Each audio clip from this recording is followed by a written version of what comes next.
जंग ओहद में शदीद आजमाइश का माहौल बन गया और हालात कुछ और तरह के हो गए। हुआ क्या, सहाबा किराम अलैहिम रिदवान कभी कमज़ोर ना पड़ते, लेकिन एक खबर उड़ा दी गई, एक सियासी चाल चली गई।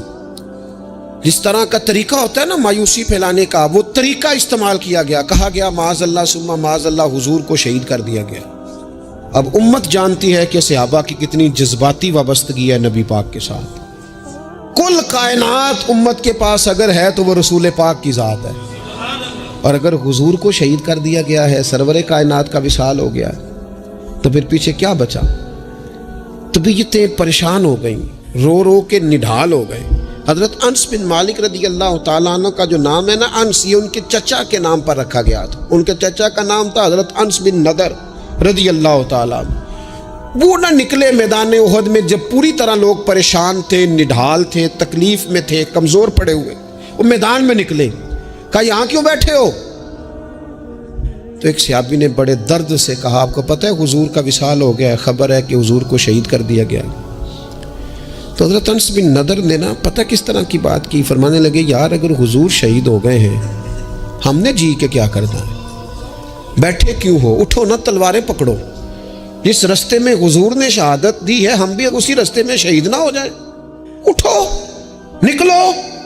आपने उस जज्बे का इजहार किया कि जिनकी तलवारें साइड पे पड़ी थी, उन्होंने भी जल्दी से तलवारें उठा ली, अल्लाहु अकबर कह के मैदान में कूदे, और उनके लफ्जों में इतनी ताकत थी कि जान पड़ गई। सहाबा कहते हैं मजमे में हजरत अनस बिन नदर कहने लगे इधर आओ, इधर दौड़ के आओ, मुझे तो वो देखो ओहद पहाड़ के अंदर से जन्नत की खुशबू आ भी रही है, वो देखो चंद कदमों पे जन्नत है, देखो। हद कर दी उन्होंने लड़ने वाली। हजरत अनस बिन मालिक बाद में बताया करते थे, फरमाया करते थे उस जंग में मेरे चचा के जिस्म पर 80 से ज्यादा जख्म आए थे। 80 से ज्यादा जख्म वजूद पर मौजूद हैं। अल्लाह करे मैं अपनी मिल्लत के जवान को समझा सकूं। 80 से ज्यादा जख्म जिस्म पर मौजूद हैं, पर हुजूर का सहाबी फिर भी खड़ा है। तो एक जख्म बर्दाश्त नहीं कर सका, गिर गया है। जख्म पे जख्म खा के जी, खूने जिगर के घूंट पी, आह न कर लबों को सी, ये इश्क है को दिल लगी नहीं। तू तेरा चल ना इस सारे सफर में, तू थोड़ा सा ना बेड़ियों समेत सफर तय करने का मिजाज बना ना, जरा तपते हुए सहरा पर तेरे पांव जलें तो फिर तुझे पता चलेगा कि सफर किस तरह होता है। ये नाउमीदी का मिजाज नहीं, ये इस तरह की तबीयत नहीं जो हमारी तमाम सियासी जमातों ने मुल्क के अंदर अफरा तफरी फैला दी है और परेशानी कर दी है।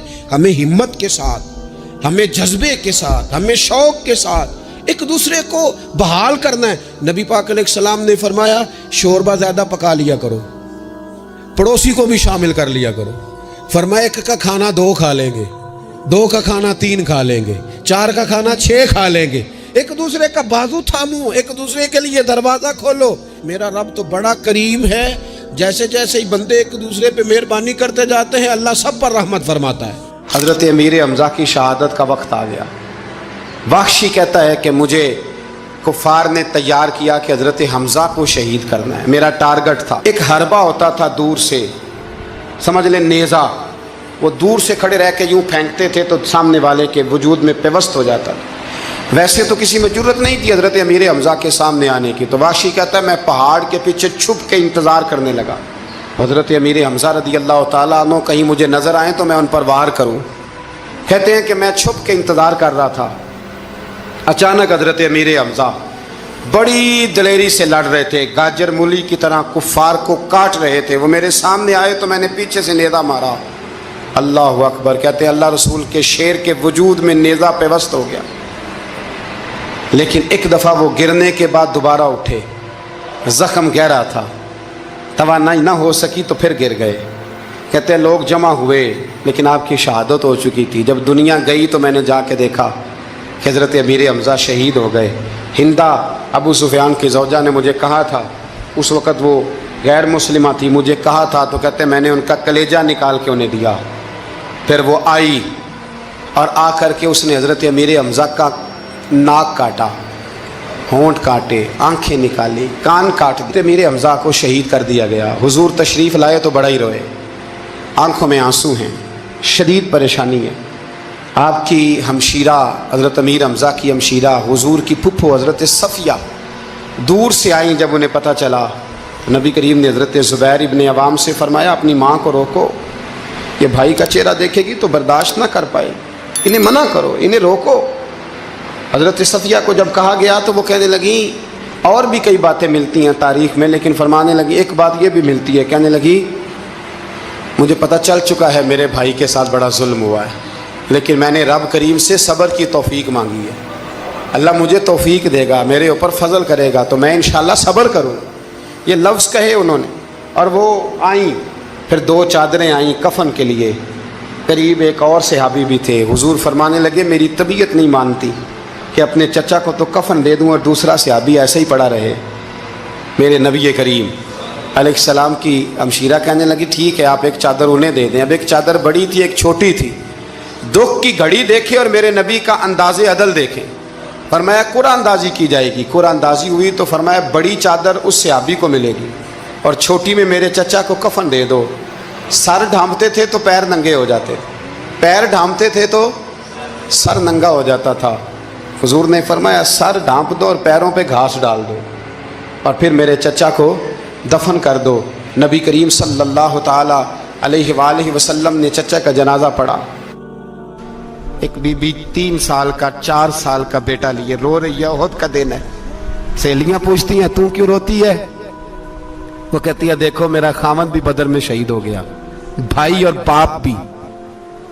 دل کرتا ہے کوئی جوان بیٹا ہوتا تو آج مصطفیٰ کے ساتھ اسے ہی بھیج دیتی۔ کوئی جوان میرے پاس ہے ہی 3 سال کا تو کیا کروں، 3-4 سال کا بچہ کیا کرے گا؟ پتہ نہیں کیا دلیل آئی، اچانک اٹھی، بیٹے کو سینے سے لگایا، کپڑا ڈالا، مسجد نبوی پہنچ گئی۔ حضرت بلال کہتے ہیں مجھے ملی، کہنے لگی بلال مجھے پتہ ہے حضور تیاری کرا رہے ہیں جنگ کی، پر 2 منٹ اگر میری ملاقات ہو جائے۔ بلال حبشی کہنے لگے حضور ایک بی بی ضد کر رہی ہے۔ حضور باہر آئے، کہنے لگی حضور میں فلاں کی بیٹی، فلاں کی بہن، فلاں کی بیوہ ہوں، میں نے بدر میں 3 شہید دیے ہیں، اب میرے پاس یہ 3 سال کا لال ہی بچا ہے، بڑا فخر ہے میرا، لوگ مجھے شہید کی بیوہ، شہید کی بیٹی، شہید کی بہن کرتے، دل کرتا ہے شہید کی اماں بھی کہیں جاؤں تو میرا بیٹا لے لیں۔ سیدنا بلال کہتے ہیں حضور مسکرائے، کہنے لگے یہ 3 سال کا نونہال کیا کرے گا؟ کہتے ہیں اماں کا عجیب جذبہ ہے۔ کہنے لگی محبوبہ سنا ہے اسلحہ بھی تھوڑا ہی ہے، ڈھالیں زیادہ کوئی نہیں، میرا بیٹا ساتھ رکھ لیں، جب آپ کی طرف کوئی تیر آیا نا تو میرا بیٹا ڈھال کے اس کو ڈھال بنا کے آگے کر دینا۔ محبوبہ ڈھال تو بانی سکتا ہے نا۔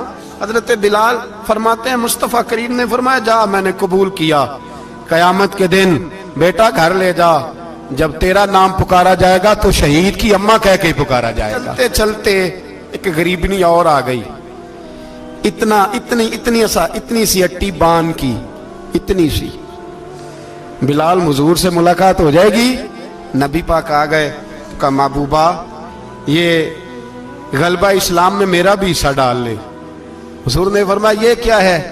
کہنے لگی حضور خامد فوت ہو گیا، اولاد اللہ نے بے نیازی سے دی نہیں، سویرے چرخہ کاٹ کے رزق حلال کھاتی ہوں، میرے پاس نا یہ اتنا سا بان ہے، ایک گھوڑے کی لگام بن جائے گی، محبوبہ حصہ تو ڈال جائے گا نا دین کے لیے، میری قبولیت ہو جائے گی۔ میرے حبیب نے ہاتھ اٹھائے اور دعا مانگی، کہے اللہ جتنا تو میدان کے مجاہدوں کو اجر عطا فرمائے اتنا اس غریبنی کو بھی عطا فرمانا۔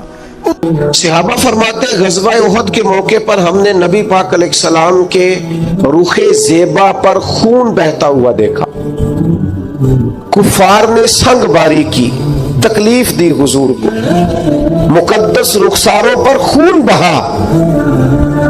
ہم نے عرض کی یا رسول اللہ دعا کرے نا یہ برباد ہو جائے۔ نبی پاک علیہ السلام نے فرمایا مجھے لان تان کرنے والا نہیں بنا کے بھیجا گیا، مجھے رحمت بنا کے بھیجا گیا۔ اور نبی کریم نے دعا فرمائی اللہ انہیں ہدایت عطا فرما۔ اس موقع پر جب حضور کو ذاتی طور پر تکلیف دی گئی ہے، مقدس چہرہ نور پر خون بہ رہا ہے اور صحابہ کے کلیجے پھٹ رہے ہیں، اور احد उहद के मैदान में हुजूर का वो रंगीन चेहरा खून से भरा हुआ देखकर तबीयतें मचल रही, तड़प के अर्ज की हुजूर करें दुआ ये तबाह हो जाए। फरमाया ना भाई, वो लान तान करने वाला नहीं, मुझे तो रहमत बना के भेजा गया। लेकिन मेरे अजीजों, गज़वा खंदक के मौके पर जब दुश्मनों से दिफा करते वक्त नमाज़े असर मुसलमानों की कज़ा हुई तो हुजूर ने हाथ उठा के अर्ज किया, कहा ऐ अल्लाह, इनके पेट आग से भर दे जिन्होंने हमारी नमाज़े असर लेट की, हमारी नमाज लेट कर दी, सलाते वुस्ता लेट कर दी। हमें तेरे हुजूर झुकना था, हमें वो नमाज पढ़नी थी जो बड़ी कीमती है, नमाज़े असर इन्होंने हमारी नमाज लेट कर दी, इनके पेट आग से भर दे। हुजूर का सारा चेहरा लहू से भरा है, पर जात के लिए दुआ नहीं की कि ये तबाह हो जाए, पर एक नमाज लेट हो गई। सहाबा की असर कज़ा हुई तो करीम ने हाथ उठा के कहा, या अल्लाह, भर इनके पेट आग से। ओ संगियो, आओ यारो, अपना इखलाक तो देखें। मेरी भी फजर कज़ा है, मेरे पुत्र की भी कज़ा है, मेरी जवान बेटी भी जम के सो रही, कभी माथे पर शिकन तक नहीं आई, लेकिन मेरी रोटी लेट हो जाती है तो मैं सारा घर सर पे उठा लेता हूं, जमीन आसमान एक कर देता हूं। मेरे बच्चे, आपके बच्चे हमारी निगाहों के सामने वो पूरी तरह बुरी सोसाइटी का शिकार हो जाए और वो जाने किस किस गुनाह में लग जाए, माज़अल्लाह शिकन तक नहीं आती, लेकिन मेरे कपड़े वक्त पर इस्त्री नहीं हुए, मुझे टाइम पर फुला चीज नहीं दी गई, आसमान सर पे उठा लिया जाता है। हुजूर ने तो हमें ये इखलाक सिखाया है कि लहू से तेरा वजूद भी जात के लिए भर दिया जाए, तो जुबान से लान तान न करना, ये तेरे नबी का तरीका है। उम्मे रबिया एक खातून थी, बड़ी नेक औरत थी, बगदाद में रहती। अल्लाह तबारक व तआला ने बड़ी दौलत अता फरमाई। इनकी शादी भी एक दौलतमंद से हुई, एक दौलतमंद से शादी हुई।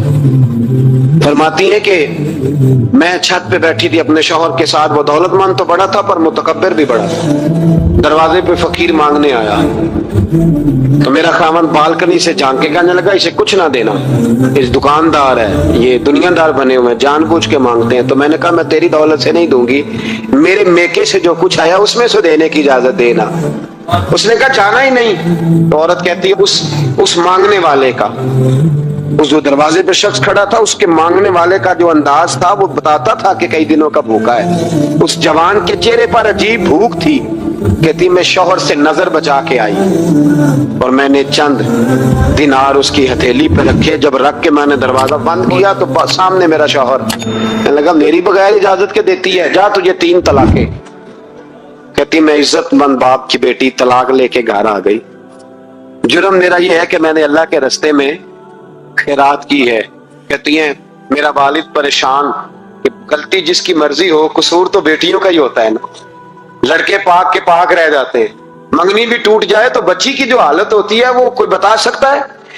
तो कहती है मैं शदीद परेशान, मेरे वालिद और वालदा भी परेशान, रिश्ता कहां से आएगा। 1-2 साल हम शदीद करब में रहे, रिश्ता आया तो बड़े अमीर आदमी का। मैं तलाक याफ्ता थी पर बंदे कवारे का रिश्ता आया। कहते हैं जब वो रिश्ता हो गया, मैं पहले दिन अपने खामन के पास गई तो मुझे कहने लगा, मुझे जानती हो मैं कौन हूं। मैंने कहा नहीं। कहने लगा मैं वही हूं जो तेरे दरवाजे पे खैरात लेने आया था। तुझे मेरी वजह से तलाक हुई तो मैं उसी रात जाके मुसल्ले पे रोया कि मौला मेरी वजह से बेचारी का घर उजड़ गया। फिर मैंने 18 घंटे मेहनत की तो मैंने तुझे इज्जत देने के लिए। कहने लगा अब तुझे बीवी बना के नहीं, महारानी बना के रखूंगा, मैं तेरी नौकरी करूंगा, तू मेरी मोहसिना है। कहती है 1 साल गुजरा, मुझे अल्लाह ने बेटा भी दिया। मैं छत पे अपने शौहर के साथ बैठी, दरवाजे पे मांगने वाला आया तो मेरा शौहर सारे काम खुद करता था। आज जब मांगने वाला आया तो कहने लगा जब कोई मांगने आया तो तूने देने जाना है। कहती है मैं दरवाजे पे मांगने वाले को देने गई तो मेरी चीख निकल गई, मैं धड़ाम से गिरी। मेरा शौहर दौड़ा आया, क्या हुआ। कहने लगी पता है मांगने कौन आया, ये वही है जो मेरा पुराना शौहर था। बेपरवाही वेख सज्जन दी जिथे किसे दी पेश न जावे ओने ताजा वाले दर दर रोले, ताजा वाले तख्तो ताज वाले ताजा वाले दर दर रोले ते मंगते तख्त बिठावे। ओए सजना किसे नु घर आ मिलदा ही, कोई काबे खाली आवे। कहती हूं मेरे रबिया कि वो शख्स मेरे दरवाजे पे, मैं रोने लगी। दौलत का तकब्बुर करते हैं लोग।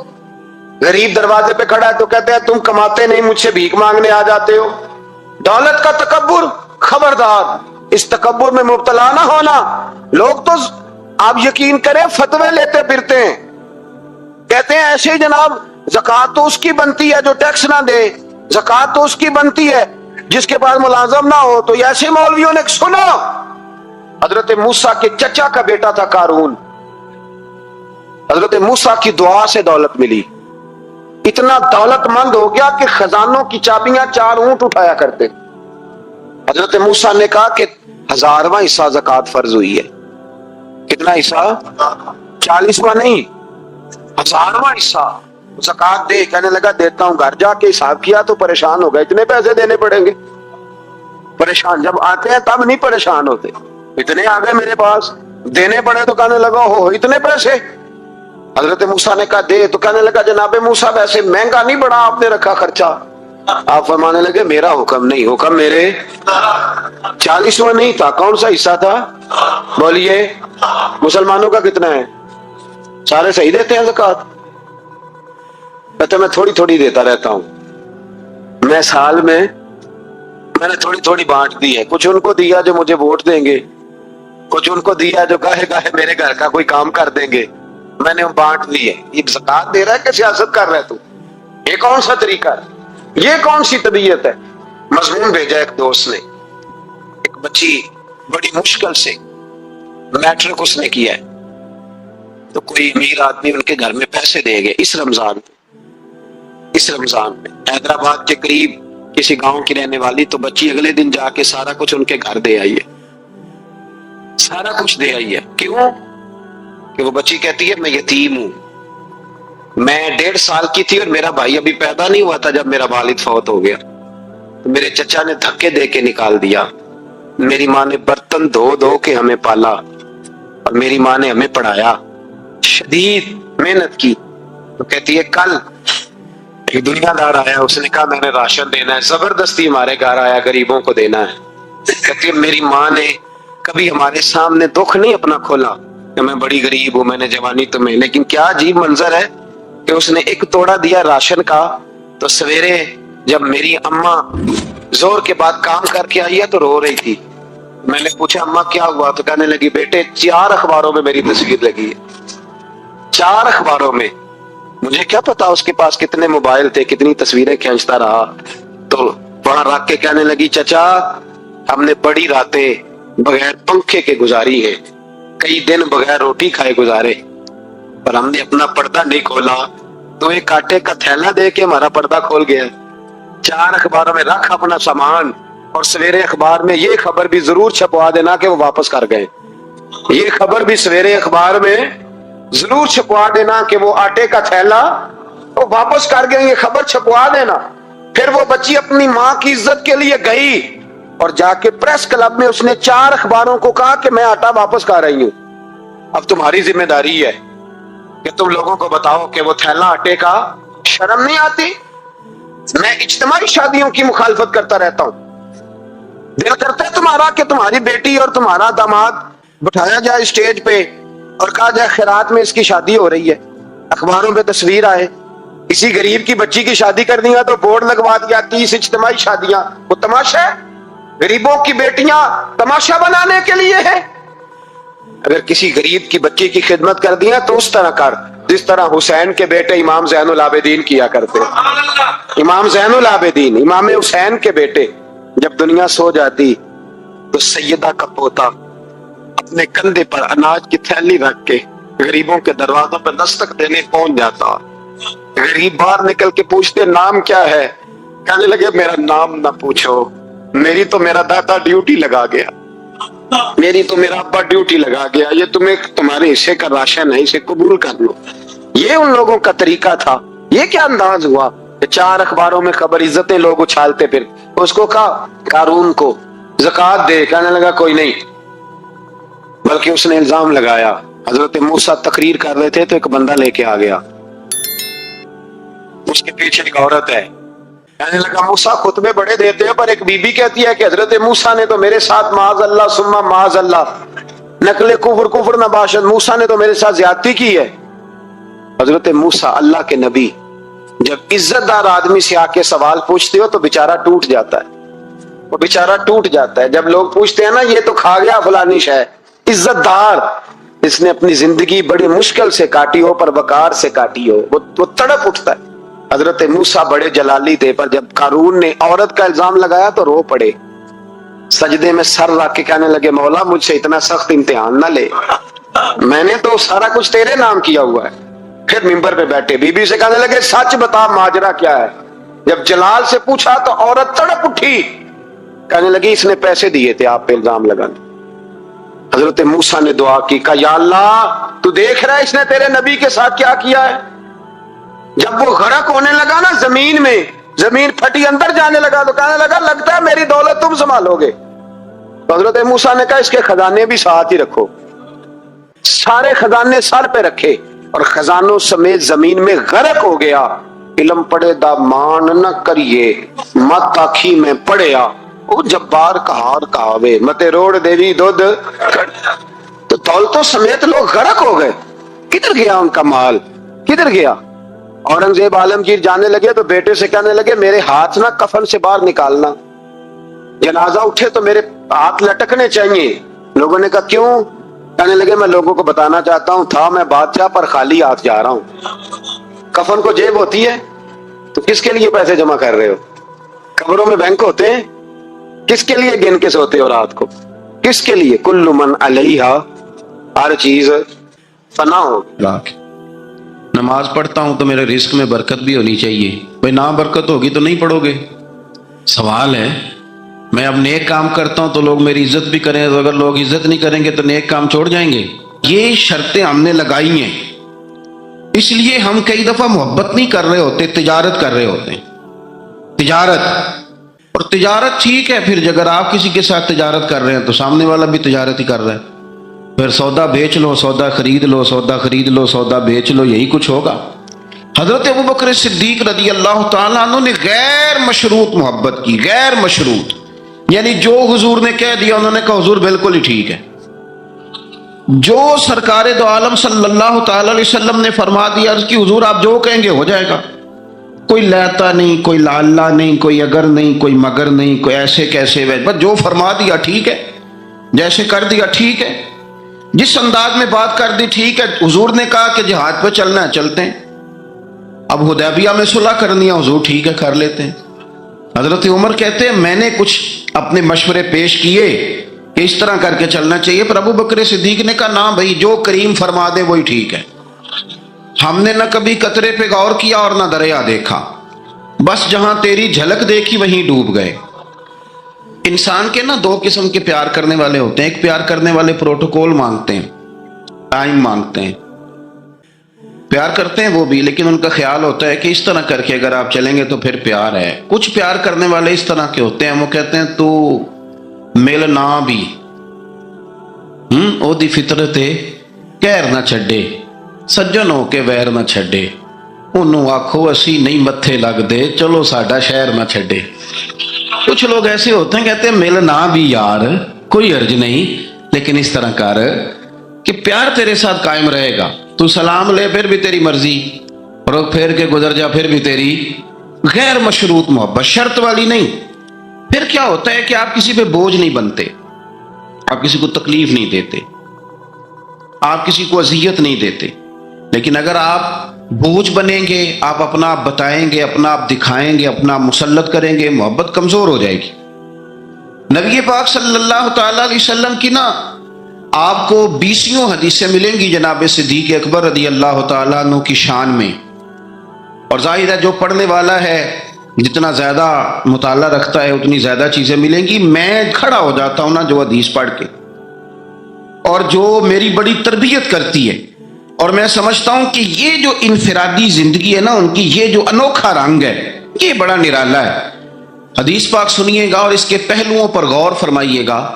نبی پاک صلی اللہ تعالی علیہ وسلم فرماتے ہیں میرے پاس جس کا بھی مال آیا نا میں نے امانت سمجھ کے خرچ کیا ہے۔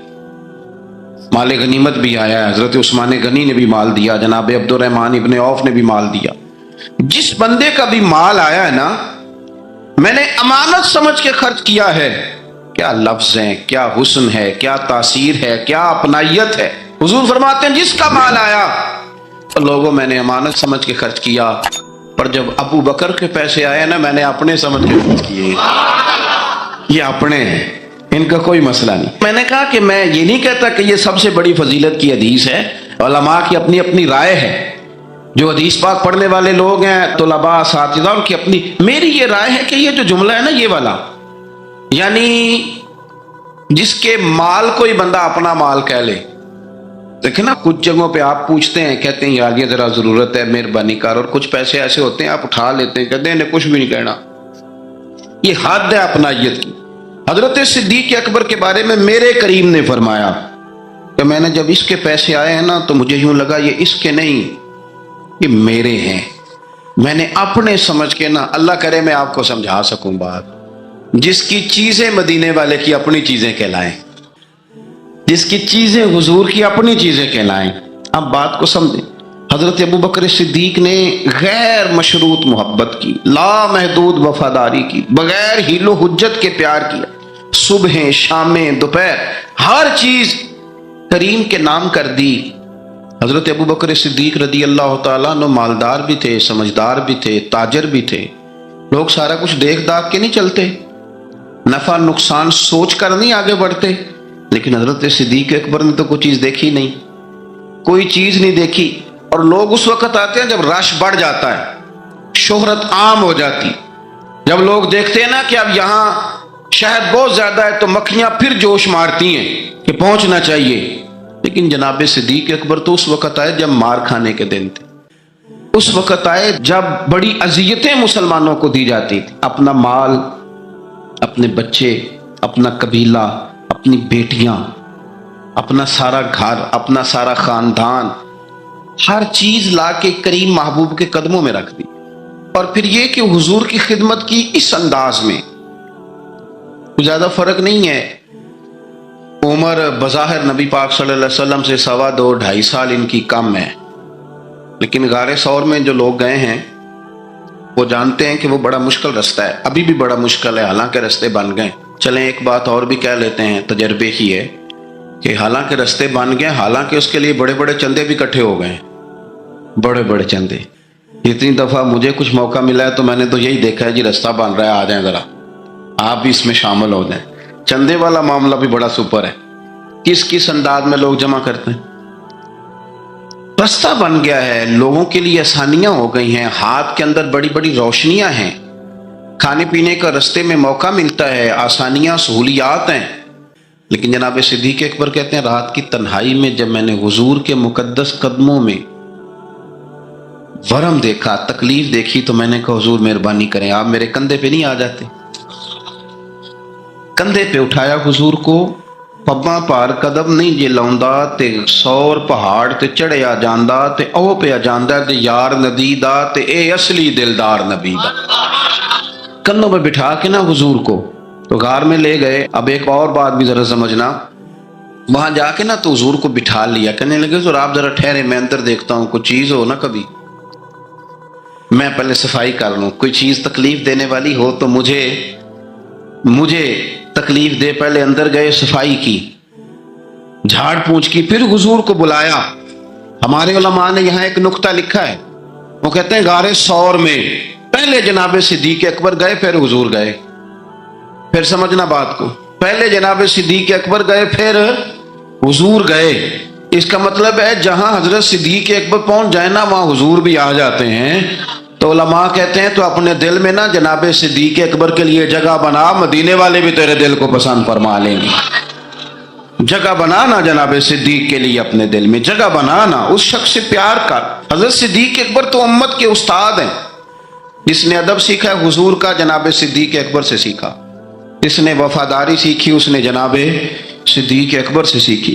جس شخص نے نبی پاک علیہ الصلوۃ والسلام کی اتباع سیکھی اس نے جناب صدیق اکبر سے سیکھی. اپنی زندگی کو باندھ کر حضور کے قدموں میں گرا دیا. جس طرح حضور نے فرمایا، جس مقام پہ حضور نے فرمایا، جو نبی پاک نے چاہت کی، جس طرح رسول پاک صلی اللہ علیہ وسلم نے پسند فرمایا. کسی نے ایک دن پوچھا تھا سب سے زیادہ خوش کس دن ہوئے؟ فرمانے لگے میں حضور کو نا مکے سے مدینے لے کے جا رہا تھا تو گرمی بڑی شدید تھی. 2-3 دفعہ میں نے دیکھا تو حضور کے چہرہ نور پہ مجھے پسینہ نظر آیا. اب میں ڈھونڈنے لگا کہ کوئی ٹھنڈی چیز ملے نا تو میں حضور کو پیش کروں. خشکی جو ہوتی ہے نا، خشکی تو یہ تو ویسے ہی بڑی تکلیف کرتی ہے. خشکی اگر جسم پہ کبھی ہو جائے نا تو بندے کا کہیں جم کے بیٹھنا بڑا مشکل ہو جاتا ہے. خشکی جو ہو جاتی ہے، خشکی جسم پہ ہو جائے تو بڑا تنگ کرتی ہے، تو اگر کسی کے دماغ میں ہو جائے تو پھر تو بڑی خرابی کرتی ہے. یہاں نا لوگوں کو خشکی ہو گئی ہے دماغ میں بہت زیادہ بڑی، اور اتنی زیادہ ہے بعض لوگوں کو کہ شاید ان کو نہلا دیں سرسوں کے تیل میں تو پھر بھی نہ ٹھیک ہو. خدا کے بندے سمجھتے ہی نہیں. اس شخصیت کے بارے میں لب کشائی کرتے ہو، ان کے بارے میں جن کے بارے میں میرے کریم رسول علیہ السلام نے فرمایا میرے ساتھ جس نے نیکی کی میں نے بدلہ دے دیا. ابو بکر کا بازو پکڑ کے اللہ کی بارگاہ میں لے جاؤں گا، کہوں گا یا اللہ تو ہی اسے احسانوں کے بدلے عطا فرما. اب بات کرتے ہیں اس شخص کے اتنی خشکی ہو گئی ہے دماغوں میں، سوچنا سمجھنا ہی لوگوں نے چھوڑ دیا ہے. حضرت سیدنا ابو بکر صدیق کہتے ہیں میں دیکھ رہا تھا گرمی بڑی شدید ہے. لوگ کہتے ہیں جی آپ حدیث پاک بیان کریں، آپ ان کا کوئی کلام سنائیں، تو میں کہا کرتا ہوں ذات سے پیار نہ ہو تو بات سے بھی نہیں ہوتا. پہلے ذات سے پیار کر لو پھر ان کی بات سے بھی پیار. یہ دیکھو نا جناب صدیق اکبر رضی اللہ تعالیٰ عنہ تبلیغ نہیں کر رہے اس وقت، وہ دعوت دین نہیں دے رہے، بتا کیا رہے ہیں؟ کہ میں بار بار چہرہ دیکھتا تو حضور سید عالم صلی اللہ تعالیٰ علیہ وسلم کو نا پسینہ مبارک آ رہا تھا تو میں کوئی چھاؤں ڈھونڈنے لگا. ایک جگہ میں نے دیکھا ایک ڈھلان ہے پہاڑ کی، اس کے نیچے کچھ جگہ تھی، میں نے جا کے جلدی سے صاف کی.